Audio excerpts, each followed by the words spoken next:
لیکن تجارتی نمونے کے ذریعے اور تجارت کر کے عمل کر کے جو اس وقت کے مسلمانوں نے یہاں کے باشندوں کے سامنے عملی دعوت پیش کی وہ زیادہ ہے۔ آج بھی اگر مسلمان تجارت میں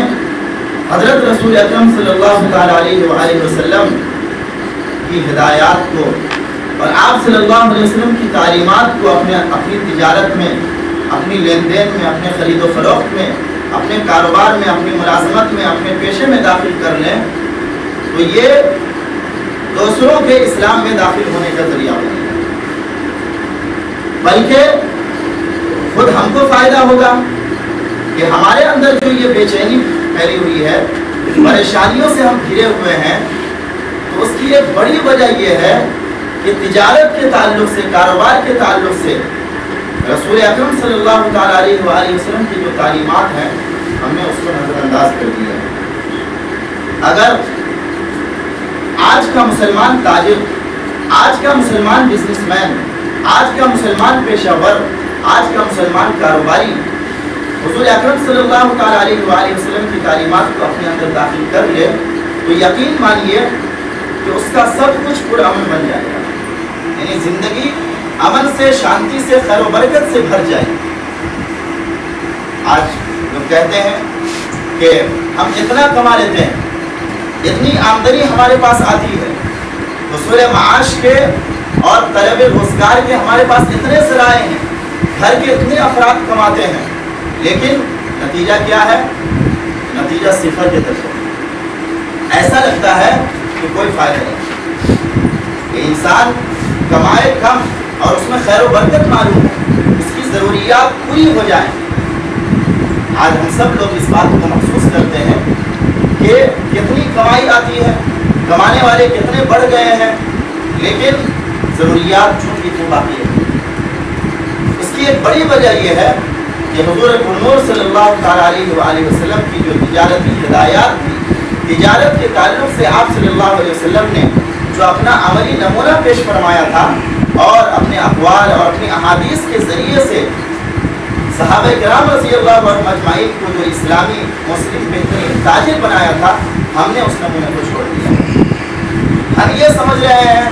کہ دین کو چھوڑ کر اور رسول پاک صلی اللہ علیہ وسلم کی سنت کو چھوڑ کر جس طریقے سے جتنا زیادہ سے زیادہ کما لیں تو ہم کو فائدہ ہوگا اور ہمارے لیے سود مند ہوگا، لیکن ہم آگے نہیں بڑھ پا رہے ہیں، ترقی نہیں کر پا رہے ہیں۔ اسلام کی یہ امتیازی شان ہے کہ کمانے کو، حصول معاش کو، تجارت کو، کاروبار کو عبادت قرار دیا۔ سمجھ رہے ہیں؟ اندازہ لگائیے، قرآن کریم کا جب آپ مطالعہ کریں گے، رسول اکرم صلی اللہ تعالیٰ علیہ وآلہ وسلم کے ذریعے سے قرآن کریم ہم تک پہنچا ہے۔ قرآن کریم کا جب آپ مطالعہ کریں گے تو دوسرے بارے میں سورہ بقرہ میں جہاں حج کا بیان ہے وہاں یہ کہا گیا لیس علیکم جناح ان تبتغوا فضلا من ربکم، لیس علیکم جناح ان تبتغوا فضلا من ربکم، کہ تمہارے لیے اس بات میں کوئی حرج نہیں ہے کہ تم اپنے رب کی روزی تلاش کرو۔ وہاں پر حج کا بیان چل رہا ہے اور حج کے بیان کے دوران یہ بات کہی گئی کہ اگر تم حج کے راستے میں، حج کے سفر میں طلب معاش کے لیے جستجو کرتے ہو، معاش کے لیے کوشش کرتے ہو، دوڑ دھوپ کرتے ہو، تو تمہارے لیے کوئی حرج نہیں، کوئی گناہ کی بات نہیں۔ علامہ سید سلیمان ندوی رحمہ اللہ تعالیٰ نے سیرت النبی میں اس نقطے کو مفسرین کے حوالے سے، سیرت نگاروں کے حوالے سے، محدثین کے حوالے سے بیان فرمایا ہے کہ عام طور سے ذہنوں میں یہ بات تھی پہلے زمانے جاہلیت میں، اور اب بھی یہ بات ہے کہ کمانے کو، تجارت کرنے کو، کاروبار کرنے کو، پیشہ وری کو دنیا کا کام سمجھا جاتا ہے۔ رسول اکرم صلی اللہ تعالیٰ علیہ وآلہ وسلم کی تعلیمات کا امتیاز ہے کہ آپ صلی اللہ تعالیٰ علیہ وآلہ وسلم نے تجارت کو عبادت قرار دیا۔ آپ دیکھیے قرآن کریم میں اس کو اللہ کا فضل کہا گیا، اللہ کا فضل، اور آپ صلی اللہ تعالیٰ علیہ وآلہ وسلم کی واضح حدیث ہے طلب کسب الحلال فریضۃ بعد الفریضہ، کہ حلال کمائی کی جستجو کرنا، حلال کمائی کے لیے دوڑ دھوپ کرنا، حلال روزگار کا حصول، یہ فرض ہے دیگر فرائض کے بعد۔ یعنی جس طریقے سے نماز پڑھنا فرض ہے، اور جس طریقے سے حج کرنا فرض ہے صاحب استطاعت کے لیے، جس طریقے سے زکوٰۃ دینا فرض ہے، جس طریقے سے ماہ رمضان کے روزے رکھنا فرض ہے، ایسے ہی حضور پرنور صلی اللہ تعالیٰ علیہ وآلہ وسلم نے فرمایا کہ حلال کمائی کی جستجو کرنا یہ فرض ہے۔ یہاں پر حدیث کے اس جملے میں ہمیں دو باتیں خاص طور سے سمجھنے کی ہے۔ ایک تو یہ کہ تجارت کرنا، کاروبار کرنا، پیشہ وری کمانا جس طریقے سے بھی ہو یہ فرض ہے، لیکن اس میں دو باتیں آگے پیچھے ہیں۔ ایک تو طلب کسب الحلال فریضۃ بعد الفریضہ، کہ پہلا جملے کا جو پہلا حصہ ہے وہ کہ طلب کسب الحلال، کہ حلال کمائی، سمجھ رہے ہیں؟ یہ حرام نہیں ہونا چاہیے۔ اگر حرام ہوگا تو پھر وہ دین کا کام نہیں ہوگا، وہ نبی کریم صلی اللہ تعالیٰ علیہ وآلہ وسلم کی سنت نہیں ہوگا، اور وہ نبی کریم صلی اللہ علیہ وسلم کی ہدایت اور تعلیمات کے مطابق نہیں ہوگا۔ حلال۔ ایک اور بات جو اسی جملے کے آخری حصے میں ملتی ہے وہ بعد الفریضہ، یہ دیگر فرائض کے بعد، یعنی دیگر فرائض کی تکمیل کے بعد، نماز کی ادائیگی کے بعد، اللہ کی جو عبادتیں ہیں، ذکر اذکار ہیں، قرآن کی تلاوت ہیں، لوگوں کے حقوق کی ادائیگی ہے، یہ سب کے بعد۔ چنانچہ اگر کوئی نماز چھوڑ کر معاش کی جستجو کرتا ہے، روزگار کے حصول کے لیے دوڑ دھوپ کرتا ہے، تو پھر وہ عبادت نہیں ہوگا، وہ دین نہیں۔ یا طلب معاش میں تو وہ خوب لگا ہوا ہے، لیکن حقوق لوگوں کے ادا نہیں کرتا ہے، اس کے ذمے جو لوگوں کے حقوق ہیں، بیوی کے حقوق ہیں، بیوی کے حقوق ادا نہیں کرتا ہے، ماں باپ کے حقوق، ماں کے حقوق ہیں اس کے ذمے، باپ کے حقوق ہیں اس کے ذمے، تو اپنی کمائی میں سے اور اپنی آمدنی میں سے اس کے بعد جو اللہ نے سرمایہ دیا ہے، جو پونجی دیا ہے، اس میں سے وہ اپنے ماں باپ کے حقوق ادا نہیں کرتا ہے، اپنے ہمسایوں کے حقوق ادا نہیں کرتا ہے۔ لوگوں سے اللہ تعالیٰ نے بہت سارے لوگوں کے حقوق جوڑ دیے، انسانوں سے، ہر طرح کے لوگوں کا آپ کے مال میں، ہمارے مال میں حق ہے، ہمارے سرمایہ میں حق ہے، ہماری پونجی میں حق ہے۔ آپ شادی کر رہے ہیں تو کیا پڑوسیوں کا اور ملنے جلنے والوں کا کوئی حق نہیں ہے؟ یہ ولیمہ جو ہے یہ کیا ہے؟ یہ شادی کے موقع سے اپنے ملنے جلنے والوں کو، اپنے رشتہ داروں کو اور اپنے پڑوسیوں کو شریک کرنا ہے خوشی میں، ولیمہ اسی کی شکل ہے۔ تو آپ لوگوں کے حقوق کی ادائیگی نہیں کر رہے ہیں، زکوٰۃ ادا نہیں کر رہے ہیں، زکوٰۃ آپ کے اوپر فرض ہے اور زکوٰۃ آپ ادا نہیں کر رہے ہیں۔ حج کی استطاعت آپ کو ہو چکی ہے، آپ اتنے صاحب حیثیت ہو چکے ہیں کہ آپ جا کر حج کر لیں اور حج کر کے واپس آ جائیں، لیکن اس کے باوجود آپ حج کو مؤخر کر رہے ہیں، تو اب کیا ہوگا کہ یہ کمانا جو ہے یہ فرض سے ہٹ جائے گا، دین سے ہٹ جائے گا، اور رسول پاک صلی اللہ تعالیٰ علیہ وآلہ وسلم کی سنت سے ہٹ جائے گا۔ تو رسول پاک صلی اللہ تعالیٰ علیہ وآلہ وسلم کی تعلیمات کی امتیازی شان یہ ہے کہ آپ نے کمانے کو،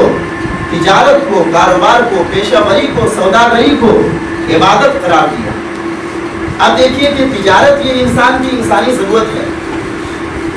تو انسان ضرورت کے تحت اس کام کو کرے، لیکن جب اس کام کو عبادت قرار دیا جائے تو پھر دلچسپی بڑھ جاتی ہے۔ نمازی کیوں پڑھتا ہے؟ کیونکہ اس کو شوق ہے، اس کو محبت ہے، اللہ کی محبت اس کے دل میں ہے، نبی پاک صلی اللہ تعالیٰ علیہ وآلہ وسلم سے محبت ہے اس کے دل میں، اس لیے جب نماز کا وقت ہوتا ہے، نماز کے لیے ندا لگ جاتی ہے تو وہ نماز کے لیے چلتا ہے، اپنی ضروریات کو، اپنے تقاضوں کو وہ مؤخر کر دیتا ہے، نظر انداز کر دیتا ہے، پس پشت ڈال دیتا ہے، اور پھر وہ اللہ کے گھر میں جا کر مصلی پر سرگرم ہو جاتا ہے۔ اسی طریقے سے تجارت کو جب نبی پاک صلی اللہ تعالیٰ علیہ وآلہ وسلم نے عبادت قرار دے دیا تو اب اس کی اہمیت اور اس کی حیثیت بڑھ گئی، یعنی انسانی ضرورت تو وہ ہے ہی، بشری تقاضا تو وہ ہے ہی، لیکن جب نبی پاک صلی اللہ علیہ وسلم نے اس کو دین قرار دے دیا تو اس کی اہمیت بڑھ گئی۔ آج ہمارے سماج میں، ہمارے معاشرے میں